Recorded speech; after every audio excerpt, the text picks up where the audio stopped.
Okay, can you see my screen? Can, right? Good. Okay, so because of your request, right, I go through the entire slides again. I will make this available to you after today's lesson. Okay, so it can be either the start of next lesson, okay, or if there's nothing much to add, then I will send you this one. But I also have another quick summary notes for you, okay? I'm finishing up. Okay, just putting in some diagrams and extra points. Okay, now, firstly, you know how to compare between mixture and pure substances, right? How to differentiate between them. So you need to know mixture made up of more than one substance. But then, okay, if we are talking about pure substances, okay, it's either a single element or a compound. Okay, so they are not mixed with any other substance. So for example, diamond. Diamond is so pretty, it's made out of carbon, the element carbon. You can find it in the periodic table. Then separation using a magnet. So this is only true for those substances that are attracted by magnets. Examples will be sand and iron fillings. Okay, filtration. Okay, video, you asked for this one, right? So let's look at filtration. Filtration is actually used to separate insoluble particles, okay, from a liquid. So we will be using filter funnel. You familiar with filter funnel? Yep, good. And then filter paper as well is required. So example will be like this: sand and water, chalk powder and water, clay and water, because they form something we call suspension. So what is suspension? You already learned this in school. This is a mixture where solid particles are actually found throughout the liquid. Found as in you can see them. Okay, either they are floating, okay, or some of them are actually suspended throughout the liquid. Some of these particles are at the bottom. They will sink to the bottom. Okay, so what is the principle behind this? How does this thing actually work? So you see, when you have a mixture of the suspension, the insoluble solid in a liquid, right? Okay, you pour it through the filter funnel. Okay, you will see that the solid is being trapped here. Right? The large insoluble solid particles are trapped by the filter paper in the filter funnel. So this is a zoom in diagram. So you can see that there are pores or tiny holes within the filter paper. So the large particles cannot pass through. Only small particles of the liquid, for example, water, can pass through the filter paper, and that's why it's collected here. All right, so for this example, sand and water, okay, the filtration process will help you to remove sand, which is known as the residue. A very general term is residue, okay? The residue has its own name in general so that we can separate, or not separate, we can actually differentiate, okay, what is the thing trapped here and what is the thing collected here. Right? We don't just want to call it substance. So they gave it a name. They call this in general the residue. Yeah. So the residue is here. And then what is this known as? This is known as the filtrate. The liquid that passes through is known as the filtrate. You must know these general terms. All right. Because when they ask you, they can even ask you things like, what is the name of the liquid that is collected in filtration? This will be different for the one in distillation. So filtration, you collect the filtrate as the liquid, right? Okay, but then in distillation, we call it the distillate. You will see it later. So this is the water. Okay, because this example is separation of sand and water. That's why sand is collected as the residue. Water is collected as the filtrate. Next method. Evaporation to dryness. I think you are quite familiar with this one. I'll go a little bit faster.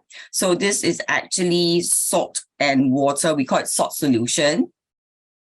Okay, you put it in the evaporating dish. You heat it up. It will start to boil. And then the water in the solution is lost to the atmosphere. Okay, so you have your salt remaining. Okay, it will remain as powder form. And we call it the white residue. Again, you see the term again. residue. The solid collected is always like called the residue. Yeah. It will stay in the evaporating dish. So substances that decompose on heating, we don't use this method because, for example, sugar decomposes on heating. You're going to get this black substance, and this black substance is carbon, right? So this black substance here, the sticky black substance is carbon. So we use process called crystallization to get the soluble solid which decomposes. Other examples you can see will be hydrated copper 2 sulfate and then sodium carbonate. Now, in order to get this, I didn't erase. Okay, I use the same slides for the other class. Right, the solution is heated to remove most of the solvent. Okay, we heat it until we get saturated solution. How do you know it's saturated? Now, in the science lab, okay, the teacher will probably tell you, okay, just heat it until you have half the amount of the solution left. Okay, this is a standard practice. So you might want to take note. Okay, you cannot really tell exactly when it is going to be saturated. So it's always aggregation, roughly how much. We go by standard practice. A lot of schools, a lot of teachers will tell you, heat it until half the original volume. Okay. So after that, let it cool down, right? So definition of saturated.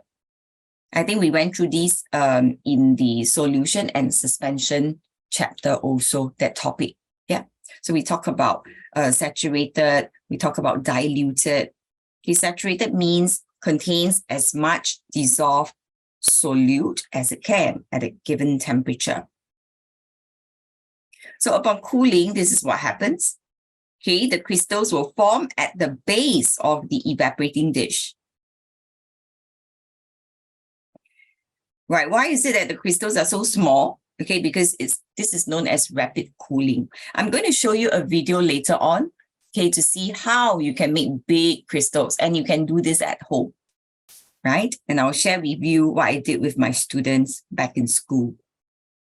So the crystals formed are removed by filtration, okay? Then we wash with a little bit of cold distilled water, okay? Just in case the surface is still contaminated with some other liquid, we will wash with a little bit of distilled water.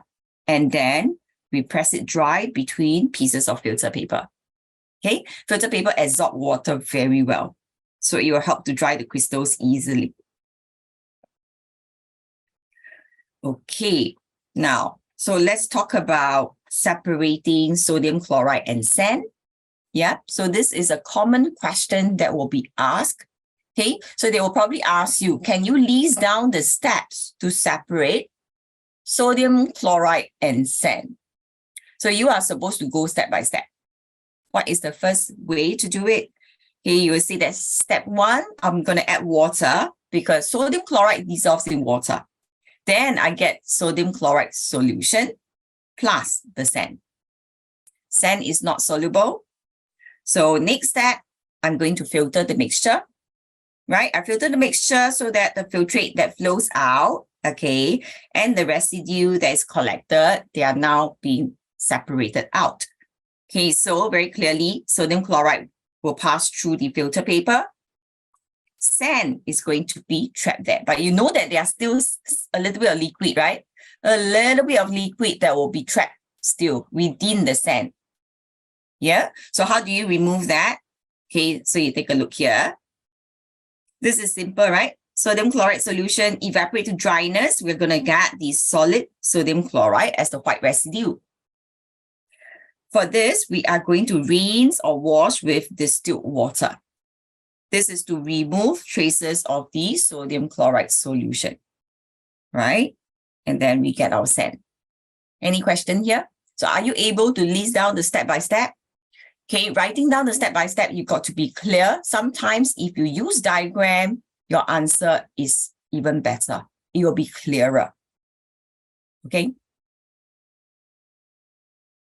Now, we are going to go into the next part.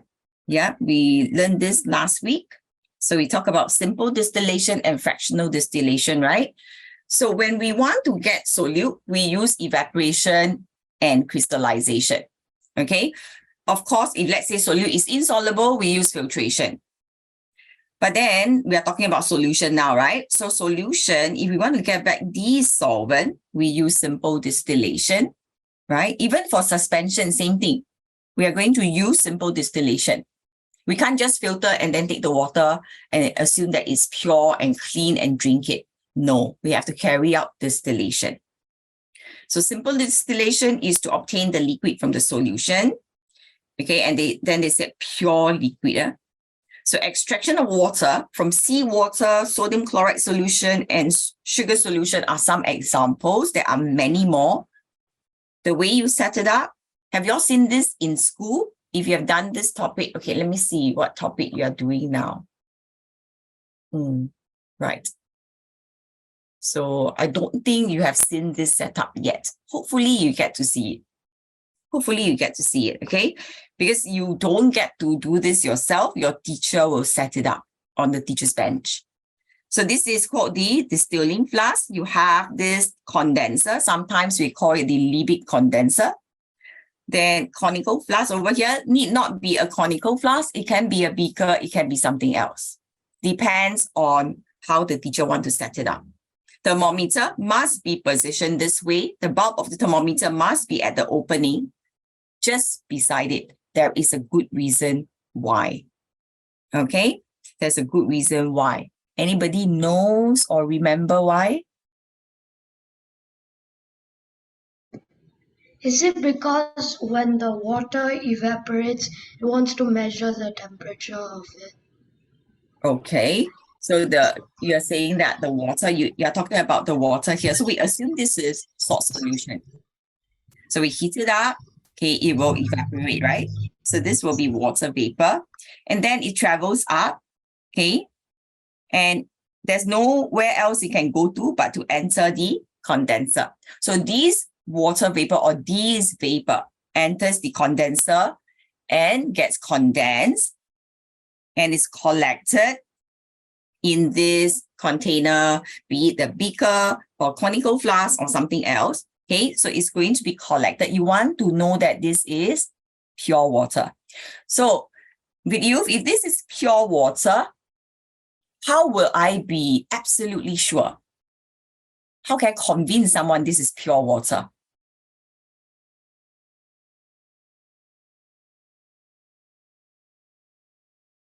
Think about this, okay? We talk about the thermometer helping us to know what we collect, right? Yeah, Charmaine? Charmaine, try. Because when the water evaporates, it leaves behind the